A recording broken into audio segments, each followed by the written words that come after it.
৮০-৯০ দশকের ছেলেমেয়েদের কাছে ফুচকা, এগরোল, চাউমিন এইসব খাবারগুলি একটি বিশেষ আবেগপ্রবণ কিংবা লোভনীয় খাবার ছিল।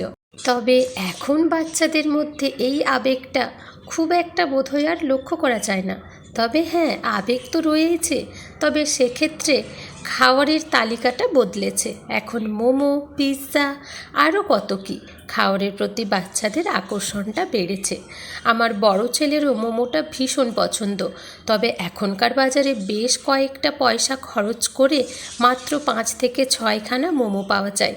সেটা আমাদের মতো মধ্যবিত্ত পরিবারে বোধহয় মনে হয় বেশ ব্যয়বহুল, আর সে যেন খেয়ে মনও তৃপ্তি পায় না আর শান্তিও পায় না। তবে আমার বড় ছেলের অনুরোধে বা ওর পছন্দের কথা মাথায় রেখে বাড়িতেই আমি আর আমার বোন আজ ভীষণ সহজ আর অল্প উপকরণ দিয়ে খুব সুস্বাদু মোমো বানিয়েছিলাম। আজ তারই রেসিপিটা আপনাদের সঙ্গে শেয়ার করলাম। আপনারা চাইলে বাড়িতে ট্রাই করে দেখতে পারেন। আজ বানাবো চিকেন মোমো। বেশ কিছুটা বোনলেস আর বোনসুদ্ধ চিকেন নিয়েছি, সঙ্গে স্যুপও বানাবো। সেই জন্য চলুন আগে চাটনিটা ঝটপট বানাতে হবে। মোমোর চাটনিটা একটু ঝালঝাল বানাবো, আর বেশ কিছু টমেটো অর্ধেক করে নিয়েছি, বেশ কয়েকটা রসুনের কোয়া আর শুকনো লঙ্কা। ঝালটা অবশ্যই যে যার মুখের স্বাদ অনুযায়ী লঙ্কা দেবেন। একটু বেশি ঝাল বানাবো, সেই জন্য আমি অনেক কটা লঙ্কা দিয়েছি। গরম জলের মধ্যে আমি সেদ্ধ করতে বসিয়ে দিয়েছি রসুন, শুকনো লঙ্কা আর টমেটো। ঢেকে রেখেছি, মোটামুটি ওই 5 থেকে 7 মিনিটের মতো সেদ্ধ হবে। এখানে বেশ কয়েকটি উপকরণ আমি একেবারে ছোট্ট ছোট্ট করে কুচি করে নিয়েছি। আপনারা চাইলে চপ করেও নিতে পারেন। বেশ কিছু গাজর কুচি, ক্যাপসিকাম কুচি, আমার কাছে রসুনের পাতা ছিল তাই একটু রসুনের পাতা কুচি, কাঁচা লঙ্কা, আদা কুচি, পেঁয়াজ একটু বড় বড় সাইজ করে কাট করে নিয়েছি, আর অল্প কয়েকটা বিনস আমি কুচো করে নিয়েছি। এই সমস্ত উপকরণগুলি আমার স্যুপের জন্য লাগবে। আর এই যে বোনলেস চিকেনটা আলাদা করে নিয়েছি, আর স্যুপের জন্য যেই চিকেনগুলি আমি ব্যবহার করব সেগুলিও এখানে আলাদা করে পরিষ্কার করে ধুয়ে নিয়েছি। চলুন এবার মোমোর পুরের জন্য কি লাগবে দেখাই। বেশ কিছুটা কাঁচা লঙ্কা কুচি, পেঁয়াজ কুচি, বোনলেস চিকেনটা একটু লম্বা করে কাট দিয়ে নিয়েছি, কয়েকটা গাজর কুচি আর বেশ কিছুটা বাঁধাকপির কুচি। এটা আমার চিকেনের পুর বানাতে লাগবে। আগের বারে যেটা দেখালাম ওটা স্যুপের জন্য, আর এটা চিকেনের পুরের জন্য। এদিকে আমি এই কাজটা করতে করতে ওদিকে আমার বোন ডোটা বানিয়ে ফেলেছে। এটা একটা ময়দার ডো। এতে একেবারে অল্প সামান্য সাদা তেল আর অল্প লবণ দিয়ে ডোটা মেখে নিয়েছে, সম্পূর্ণ ময়দার। এখন এই ডোটাকে ভালো করে ঢেকে রেখে দেব একটা ভেজা কাপড় দিয়ে। এদিকে এই যে দেখুন আমার চাটনির সমস্ত উপকরণগুলি খুব ভালোভাবে ফুটে গেছে। টমেটোর থেকে খোসাগুলোও প্রায় আলাদা হয়ে এসেছে, তার মানে এটা সেদ্ধ হয়ে গেছে। তাই গ্যাসটা বন্ধ করে এখন এটা একটু ঠান্ডা হওয়ার জন্য রেখে দিলাম। আর এই যে বোনলেস চিকেনগুলি আমি মিক্সচার গ্রাইন্ডারে একটু ঘুরিয়ে নিয়েছি। ওপর থেকে বেশ কিছুটা গোলমরিচের গুঁড়ো অ্যাড করলাম, স্বাদ মতো লবণ। গোলমরিচের গুঁড়োটা কিন্তু যে কোনো চটপটা খাবার, যে কোনো চাইনিজ খাবারের মধ্যে দিলে স্বাদটা একটু বেশিই লাগে। তো এখানে আমি গোলমরিচের গুঁড়ো, স্বাদ মতো লবণ, ওই যে আগের থেকে কুচিয়ে রাখা গাজর, বেশ কিছুটা বাঁধাকপির কুচি, এইবার যেই পেঁয়াজ কুচিটা কুচিয়ে রেখেছিলাম ওটাও দেবো। পুরটা খুব ভালো করে মেখে নিতে হবে। কুচানো কাঁচা লঙ্কা দিয়েছি, যেহেতু ওদিকে গোলমরিচ রয়েছে। এইবার পরিমাণ মতো কাঁচা লঙ্কা দিলাম। আপনারা চাইলে কাঁচা লঙ্কাটা স্কিপ করেও যেতে পারেন। আর বেশ কিছুটা কুচানো পেঁয়াজ ওপর থেকে দিয়ে দিলাম। ওগুলিতে আর সামান্য কয়েকটা উপকরণ দিতে লাগবে, আর হাতের সাহায্যে খুব ভালো করে পুরটাকে মাখতে হবে। চলুন এখন এদিকে এই যে টমেটোর খোসাগুলি সব ছেড়ে গেছে, রসুনগুলিও দেখুন খুব সুন্দরভাবে সেদ্ধ হয়ে গেছে। এখন এই জল থেকে ছেঁকে তুলে নিয়ে এগুলিকে খুব ভালো করে মিক্সার গ্রাইন্ডারে ঘুরিয়ে নিতে হবে। আর এদিকে স্যুপটা আগে বসিয়ে দিই, যেহেতু চিকেনের টুকরোগুলিও অনেক বড় বড়, আর স্যুপটা হতে অনেকটা বেশি সময় লাগে। স্যুপটা বানানোর জন্য একটা টোপের মধ্যে 2 থেকে 3 চামচ সাদা তেল, কয়েকটা গোটা গোলমরিচ আর তেজপাতা ফোড়ন দিয়েছি, আর বড় করে কাট দিয়ে রাখা পেঁয়াজ কুচিগুলো দিয়ে 1 মিনিটের মতো নাড়াচাড়া করে নিলাম। এইবার ওই যে বোনসুদ্ধ যেই বড় বড় চিকেনের টুকরোগুলো রেখেছিলাম আলাদাভাবে, ওটা টোপের মধ্যে দিয়ে 3 থেকে 4 মিনিটের মতো একটু ভালো করে নাড়াচাড়া করে নেব, যাতে একটু কাঁচা গন্ধটা চলে যায়।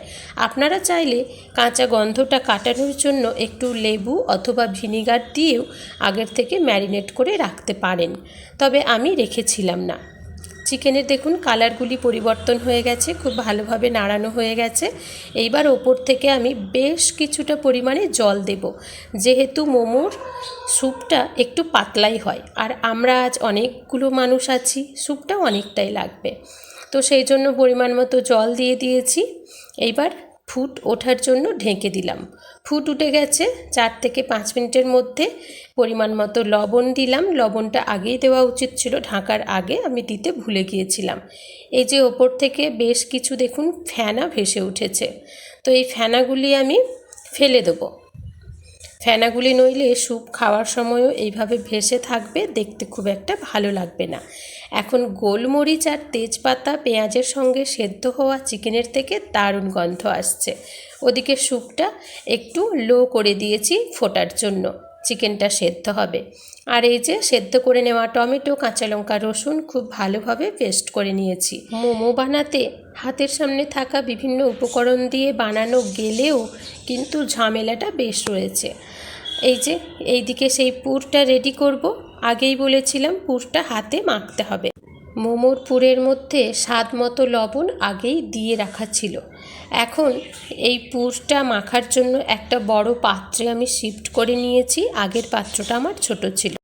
এখন হাত দিয়ে মাখার সময় বেশ কিছুটা পরিমাণে রিফাইন্ড অয়েল দিতে হবে, আর দিতে হবে একটু অল্প আদা রসুনের পেস্ট দিয়ে হাতের সাহায্যে খুব ভালো করে পুরটাকে মেখে রেডি করে নিতে হবে। মোমোর পুর এদিকে একেবারে রেডি, আর ওদিকে স্যুপের গন্ধে আর চাটনির গন্ধেই আমার 2 ছেলের খিদে বেড়েছে। যদিও মোমোটা আমার বড় ছেলের ভীষণ পছন্দের খাবার, ছোট ছেলের অতটা পছন্দ না হলেও মোটামুটি বেশ পছন্দ করে। তো আগে বেশ কয়েকটা মোমো পুর ভরে রেডি করে নিয়েছি, ভাপতেও বসিয়ে দিয়েছি। আমার কাছে ইডলির স্ট্যান্ড আছে, আপনারা চাইলে বাড়িতে যেই পাত্রে পিঠে ভাপান, সেদ্ধ পিঠে কিংবা পুলি পিঠে, ওই পাত্রেও আপনারা মোমোটা ভাপ দিয়ে নিতে পারেন। এই যে আমার বোন প্রত্যেকটা মোমো মুড়েছিল মুখ, আর ও অনেক রকমের মোমোর শেপ দিয়েছিল। তবে আমার মনে হয় বিভিন্ন ধরনের শেপের চাইতে এই শেপটা দেখতে ভারী সুন্দর ছিল, আর খুব সহজভাবেই এই শেপটা দেওয়া যাচ্ছিল। তবে প্রত্যেকটা মোমো একরকম আমার বোনই মুড়েছিল। আর এই যে ছোট ছোট করে লেচিগুলো কেটে নিয়েছিলাম ডো থেকে, ডোটা ঢেকে রাখার কারণে খুব সফট হয়েছিল, আর লেচিগুলি আমার ছোট ছেলেই কেটে দিচ্ছিল। এই যে আগে একটু বেলে নিতে হবে লুচির মতো করে, খুব বেশি পাতলাও করলে ভালো লাগবে না, আর খুব বেশি মোটাও করা যাবে না।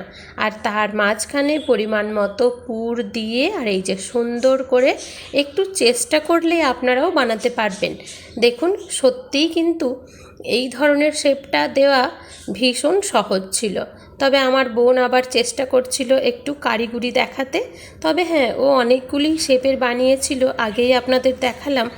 এই শেপটাও খুব একটা খারাপ দেখতে ছিল না, তবে আমার মনে হয়েছিল সেই আগের শেপটাই যেমন বানাতেও খুব সহজে বানানো যাচ্ছিল, আর দেখতেও যেন সুন্দর ছিল। এই যে এই একখানা শেপ।